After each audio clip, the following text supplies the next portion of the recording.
रामकृष्ण हरी माऊली. आज तुकाराम बीज होता म्हणून आई पंढरपूरला विठुरायाचं दर्शन घ्यायला गेली होती आणि येताना संत्रे आणि खरबूज घेऊन आली होती. खरबुजाकडं तर मी बघितलंच नाही, मला संत्रे आवडतं म्हणून मी संत्रे कापलं होतं आणि संत्रे खाऊन मला लगेच रानात जायचं होतं. मी, माझी मम्मी आणि पप्पा लगेच रानात आलो होतो. मम्मीनं लगेच आल्यावर कोंबड्या सोडल्या. कोंबड्या दिवसभर जाळत होत्या. आमचा शुका कसा करतोय बघा. आईनं लगेच गोठ्यातून म्हशींना बाहेर बांधायला चालू केलं होतं. त्यांना आंबवणी ठेवायची होती म्हणून गोठ्यातून गुरांना बाहेर घेत होती आणि सगळ्यांना एक एक करत आंबवणी ठेवायला चालू होतं.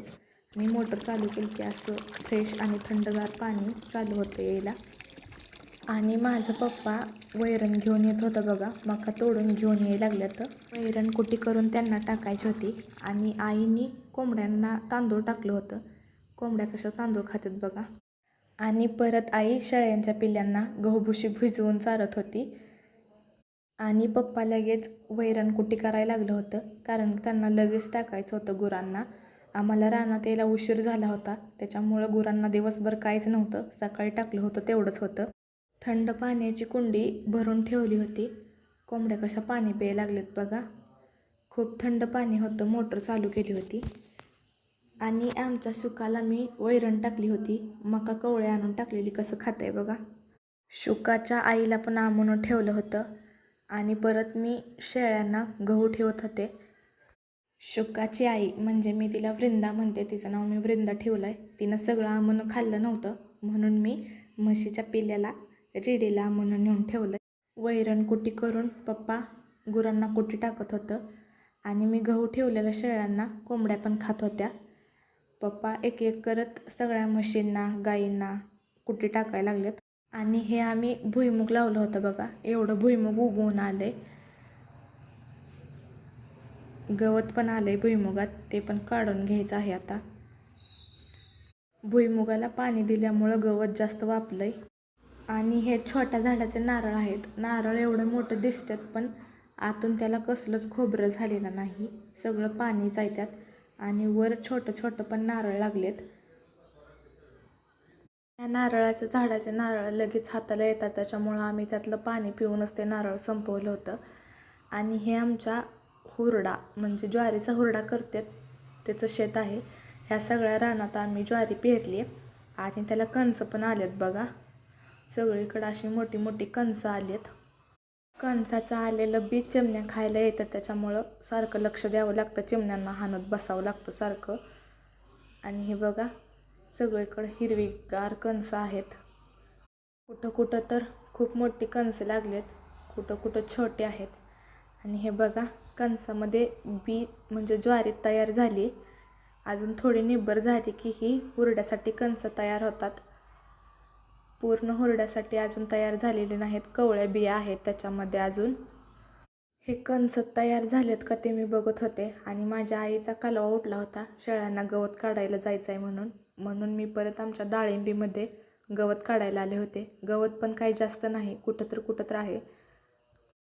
रोज शेळ्यांना गवत काढून टाकावं लागतं आणि मी गवत काढायला गेल्यावर माझी आई पण आली होती माझ्यासोबत आणि मी परत लगेच गवत काढायला चालू केलं होतं.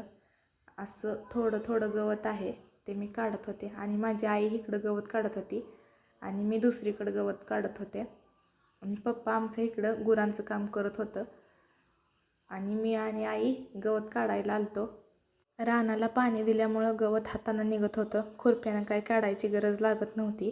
आणि मी गवत काढताना मला दिसलं मी मिरचीच्या 2 रोपांच्या मध्ये एक वांग्याचं रोप लावलं होतं. काय जळलेत, काय रोपं वांग्याचे असे आलेत बघा. आणि हा चुका आहे.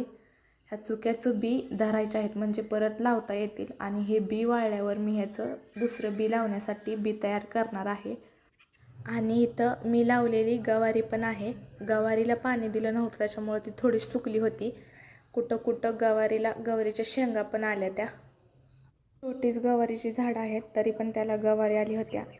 आणि हे आमच्या बांधाची झाडं आहेत. कशाची आहेत काय मला माहिती नाही पण खूप दिवसापासून ही झाडं आमच्या बांधाला आहेत. मी आणि आईनं एवढं गवत काढलं होतं बघा. इकडं पण आहे. गवत काढून झाल्यावर घरी मिरच्या आणायच्या होत्या म्हणून झाडाच्या मी मिरच्या तोडून घेत होती. छोट्या छोट्या आहेत मिरच्या. आणि हे झाड किती छोटं आहे, त्याला पण किती मिरच्या आल्यात बघा. आम्ही काढून आणलेलं गवत शेळ्यांना आणून टाकलं होतं आणि धारा काढायचा टाईम होता. पप्पा म्हशीची धार काढायला लागलेत. आणि हा बघा उलट्या पकाचा कोंबडा आहे, म्हणजे ह्याची पकं उलटी आहेत. कसं पळतोय बघा. ज्वारीच्या रानात जाऊन हिरवं हिरवं गवत खातोय बघा. आणि आमच्या मक्याला देखील कणसं आलेत बघा, पण त्याच्यामध्ये अजून बी तयार झाले नाहीत. सगळीकडे अशी छोटी छोटी कणसं आलेत.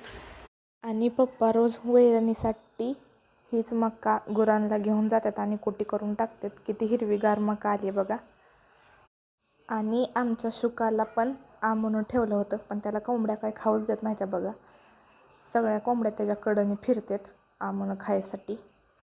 शुकाचं आमून खाऊन झाल्यावर मी त्याच्या आईला त्याच्याकडं सोडून घेऊन गेलते.